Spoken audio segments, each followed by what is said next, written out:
Assalamualaikum warahmatullahi wabarakatuh. Alhamdulillahirrabbilalamin. Assalatu wassalamu ala asyrafil anbiya'i wal mursalin Sayyidina Muhammad wa ala alihi wa sahbihi ajma'in, amma ba'd.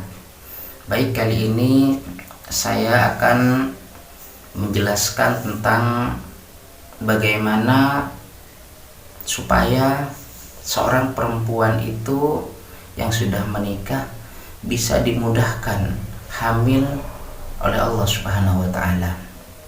Ada beberapa cara, ada beberapa tips yang ingin saya sampaikan, dan ini bisa dilaksanakan nanti sehingga Allah mudahkan bagi perempuan yang sudah lama menikah tersebut dihamilkan oleh Allah Subhanahu wa Ta'ala. Sebab ada banyak di antara kita yang sudah menikah sekian tahun, 5 tahun, bahkan ada sampai 10 tahun, 15 tahun, Allah belum mengkaruniakan anak baginya. Allah belum memberikan kepercayaan agar dia memiliki anak. Maka dengan tips ini, insya Allah yang sulit hamil, yang lama tidak hamil, atau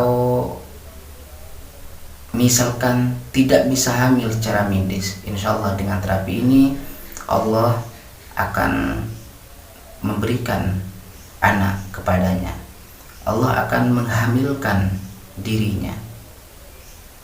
Yang pertama yang harus dilakukan adalah hendaknya kita luruskan niat dulu, mantapkan dan kuatkan niat kita dalam memiliki keturunan. Dikuatkan bahwa kita benar-benar ingin punya anak, bahwa kita benar-benar ingin punya keturunan yang soleh ataupun yang solehah.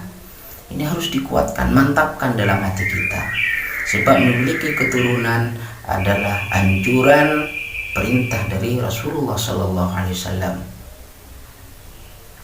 Jadi kuatkan bahwa kita benar-benar ingin punya anak, bahwa kita benar-benar ingin memiliki keturunan soleh-solehah yang nanti menjadi amal jariah buat kita semuanya. Kemudian yang kedua, perbaiki misal di masa lalu kita ada kata, ucapan, atau niatan negatif ataupun harapan yang masih digantungkan terkait memiliki anak.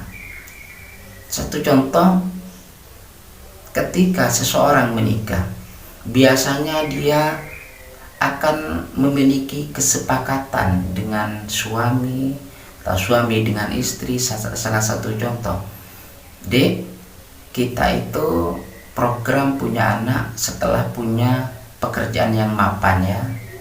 Tahu Dek, kita itu memiliki anak setelah punya rumah ya.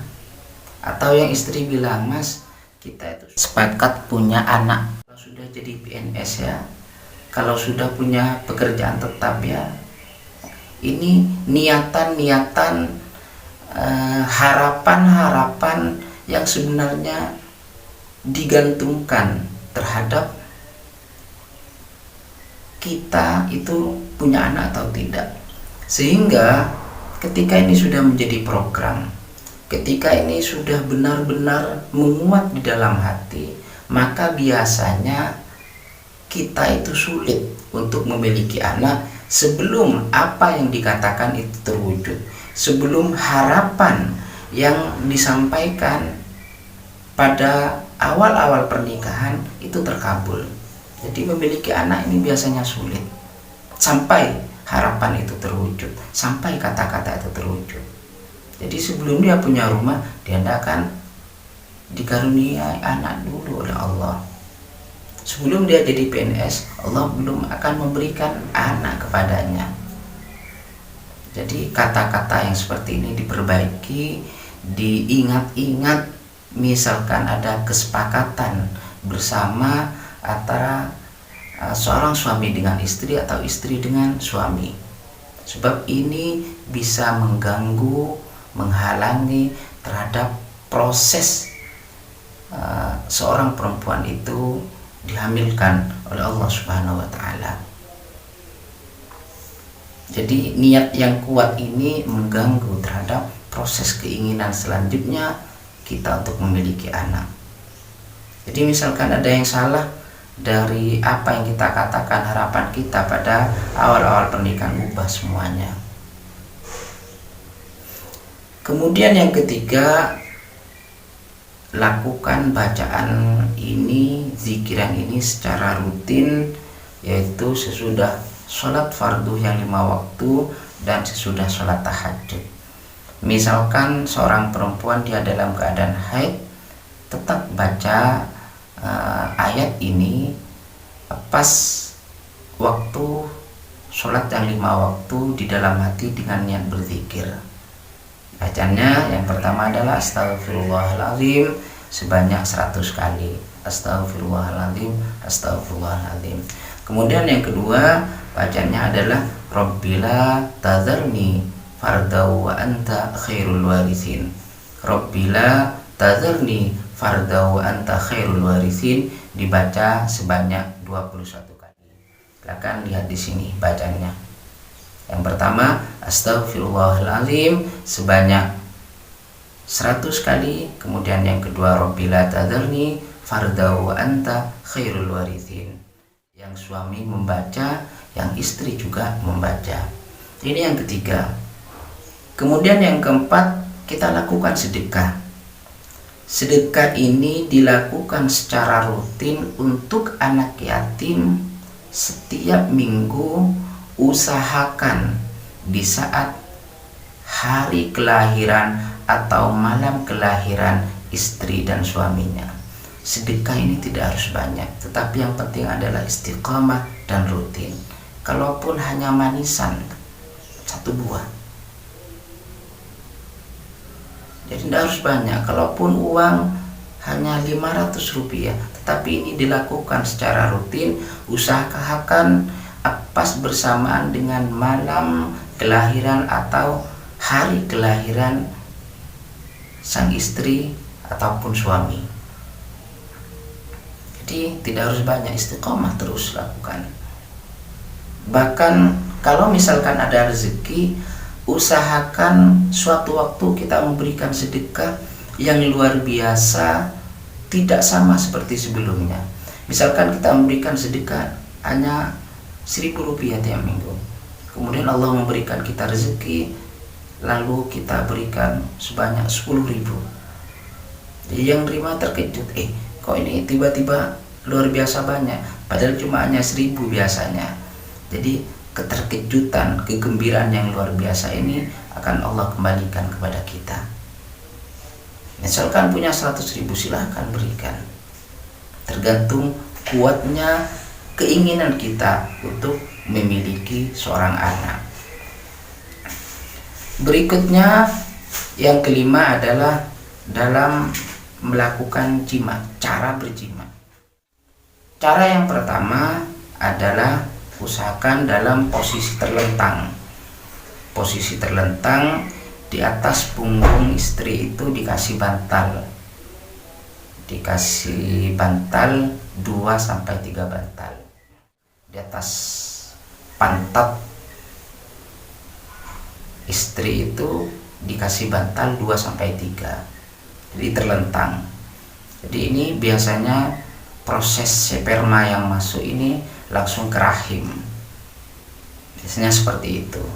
Jadi kalau cuma 1 biasanya kurang, ini juga berpengaruh nanti istri bisa hamil atau tidak. Kemudian posisi yang kedua bisa lakukan dengan posisi nungging. Kenapa seperti ini? Karena ini terkait dengan rahim. Nanti ada rahim, dalam sebuah kita itu dijelaskan ada yang menghadap, ada yang menghadap. Jadi kalau menghadap ini biasanya pas ketika berkumpul selalu jadi. Ada yang miring kanan, ada yang miring kiri, ada yang mendongak ke atas, kemudian ada yang menghadap ke bawah. Ketika mendongak ke atas dan menghadap ke bawah ini, maka ini adalah posisi nungging yang tepat untuk dilakukan. Jadi posisi nungging itu bagaimanapun kondisi rahim sangat mudah untuk seorang perempuan itu bisa hamil dengan posisi yang seperti tadi.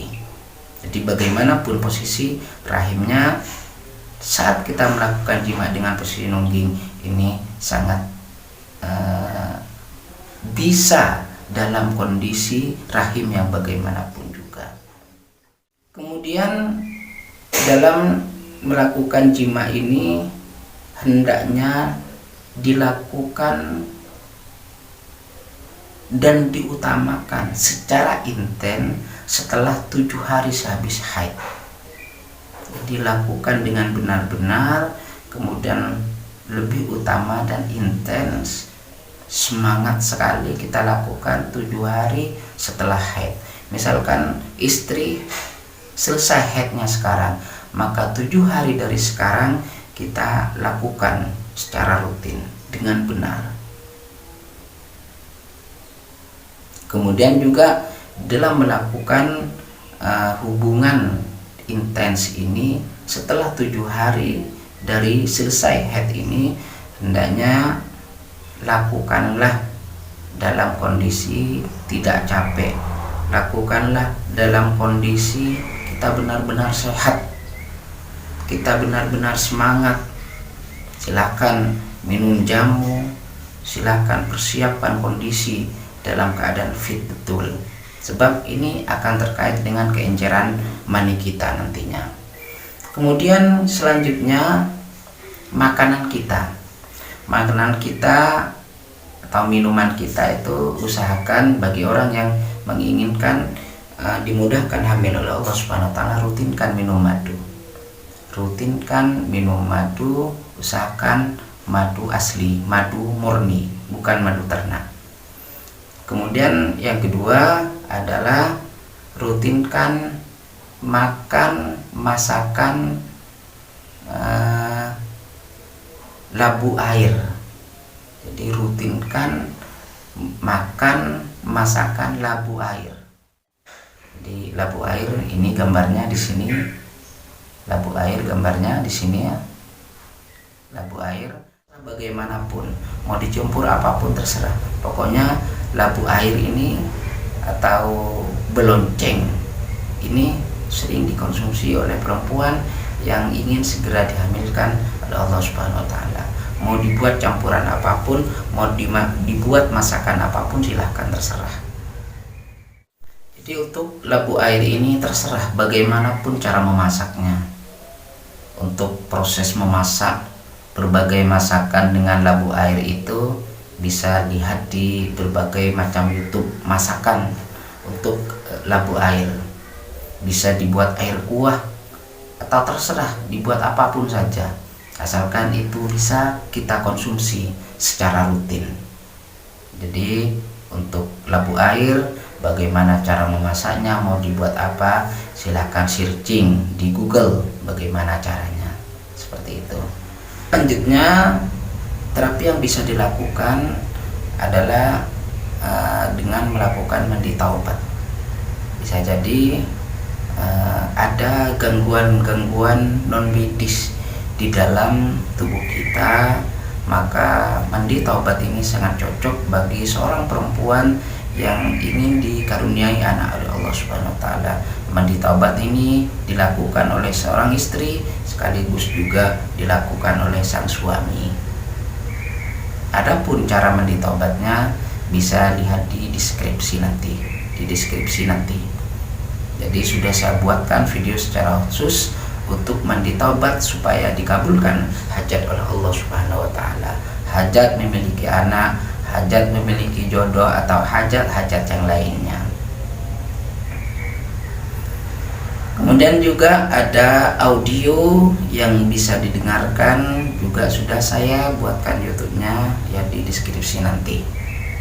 Jadi audio ini bisa disetel di rumah sesering mungkin didengarkan, sehingga suasana rumah kita, suasana batin kita, suasana tubuh kita dipersiapkan untuk mendapatkan karunia anak oleh Allah Subhanahu wa taala. Kemudian yang terakhir, tips agar mudah memiliki anak mudah hamil adalah hendaknya kita melaksanakan puasa tiap hari Senin dan Kamis. Jadi suami istri berpuasa Senin dan Kamis. Kemudian cara berbukanya adalah berbuka langsung berhubungan antara suami istri tersebut, atau berbuka dulu dengan kurma, kemudian keduanya melakukan hubungan suami istri. Insya Allah ini juga bagian cara dimudahkan seorang istri itu hamil, dikaruniai anak oleh Allah Subhanahu wa Ta'ala. Semoga ini bermanfaat bagi istri, bagi keluarga yang menginginkan anak, yang menginginkan dikaruniai ini anak oleh Allah Subhanahu wa Ta'ala. Semoga bermanfaat. Wassalamualaikum warahmatullahi wabarakatuh.